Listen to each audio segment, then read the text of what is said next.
Sen ne yapıyorsun orada ha? Vasi. Anlıyorsun mu? Ben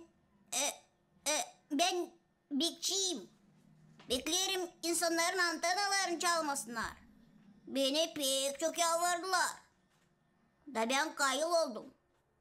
Adadılar 30 balık. 20-30 balık mı? Yine için o zaman sen bana öyle ağaç göründün. Sana öyle gelir. Göründü belki.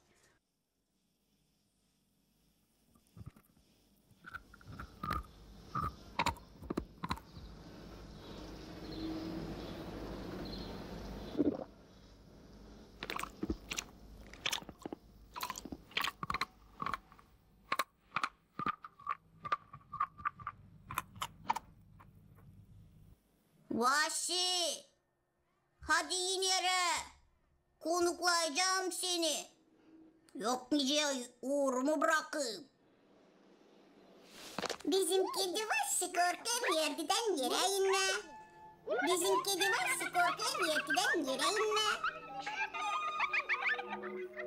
Kendiniz de bilmersiniz yatırıldırsınız. Vahşi bekler antın alır. Hani çalmasınlar onlar.